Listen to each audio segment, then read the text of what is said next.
Hi guys, it's Tanya Lee Davis, hashtag Scooter Girl campaign.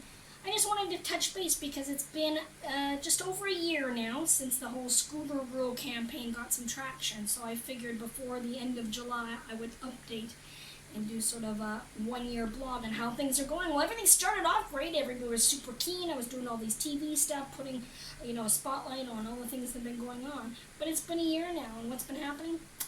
Not that much, actually. Sad to say, in my opinion, it's actually gotten worse. In the last, I'd say 2 months, you wouldn't believe how many trains I have been on that have had no disabled carriage at all, and which means no disabled toilet. I need to get on the train. I need to get to where I need to go, so I can't take later trains. I'm on a schedule, so it's super frustrating. But the problem is mostly communication. Once again, I'm jumping through hoops. I'm booking assistance well in advance. And then I arrive to my destination and I get told off by the platform staff. Have you booked assistance? Yes, I did. Oh, well, they never called. Well, that's not my problem. But yet I'm being made to feel like it's my fault that I'm now going to be delaying everybody on the train. And that's not right. I was on the London Underground about a month and a half ago now, and the train decided to terminate in Green Park. I was at the one end of the train that was not accessible because I had no intention of getting off at Green Park. I was going to get off at Waterloo where everything was accessible. So when the train terminated in Green Park, my partner went and got staff, and they came and berated me, saying I was on the wrong part of the train. No, I was not supposed to be getting off at this station. So while they faffed about looking for ramps, all of a sudden the train leaves, and now I'm swept off into the bowels of London for 30 minutes, not knowing where I was going or anybody to talk to. Eventually the train driver came through and said, "What are you doing here?" And he goes, "Oh, the lady on the platform warned me, and told me to go." Well, when we got to the platform, she said that the driver should have went through the train looking for disabled people or whatever. But this is, once again, lack of communication. I just arrived at the Stansted the other day from Norway. My husband and I sat on the plane for 30 minutes without anybody telling us about assistance. They kept saying, "Oh, I guess you're waiting for the lift. Oh, yeah, service isn't very good here at Stansted." That does not help me. That does not help disabled people. We should be treated not like luggage. We should be treated like human beings. It's a level of respect that is just not given. I'm very fortunate to live in Norwich, and I have a lot of fans and lovely people that support me. And this one couple I ran into the other day, and very supportive of the Scooter Girl campaign. They said, "So how's it going?" And I was like, "Oh, guys, it's just, I'm very frustrated." And they said, "Why do you live in Norwich?" Because it is kind of a difficult city to commute from. And I said, "Well, I'm actually on the board of directors of an anti-bullying campaign, a kindness campaign called Great As You Are. My team and I work in schools with children ages now 7 to up to 18. When we go into schools, I talk about my life and inspire them to achieve better things. And also, we teach them how to be kind. If you teach children how to respect themselves, they're less likely to bully other people.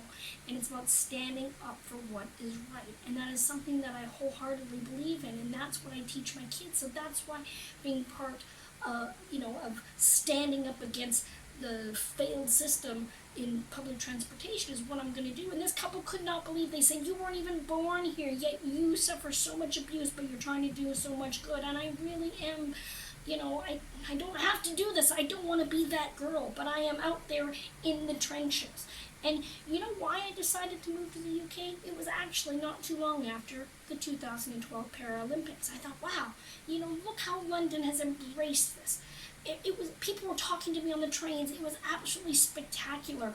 Yes, they were talking about how inspirational disabled people were and everything like that. But, the fact is that people took the time. They just treated me like a regular human being. It was amazing. But over the last couple of years, that post-Paralympic orgasmic glow has diminished. And that's very sad. So the potential is there. It's just, I'm not sure what the missing connectors are, people. We just need to stand up. It's the attitudes.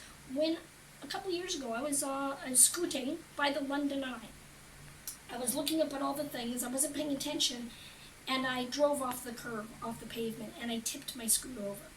Hundreds of people were around me, tourists from all over the world, and not one person stopped to ask if I was okay. Not one person asked if I needed any help. Can you believe that in this day and age? That's why I talk about it with Great As You Are to the kids. How is that possible in this day and age? You can see somebody that's vulnerable on the ground and not one person stops. Obviously, I physically wasn't hurt, but emotionally that really tore me up. And we have a lot of elderly people right now that are becoming more and more disabled. And if we don't take care of this problem now, it's our children and their children that are going to be fighting for the respect that the hardworking people of this country deserve when paying for public transport, but not getting treated like human beings. It's, my husband and I rely on public transportation. I don't get any benefits, I'm not on any government assistance, and I am supporting my husband and I, but I have to rely on public transportation, and almost half my wage goes to train fares. There was an article that came out that Virgin Trains executives will fly in a plane up to London because they don't want to burden they want to fly from London up to the north because they don't want to burden their shareholders. What about us? What about the people that are paying for the train tickets? You guys aren't even using your service. What about taking care of your passengers? It's absolutely ridiculous. And listen, it's been 1 year, and there has been so many people that work on trains, that work at stations, behind the scenes, that have been amazing and super supportive. And I cannot thank you enough for doing your job and doing it efficiently. But there are some bad apples, and that's why those people need proper training or need to be booted. We just need to solve the problem. The Disability News news service came out with an article that said 31% of disabled people experience rude or discriminatory behavior by staff. That is unacceptable. You know what, people? It's time to get bothered.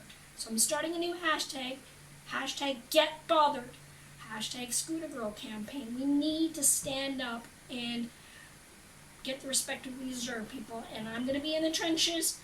And a wise man once said, if a country cannot support its most vulnerable people, then it has failed as a society. I've been Tanya Lee Davis, and I'm in the trenches, and I'm on the rails. And thank you for supporting the Scooter Girl campaign.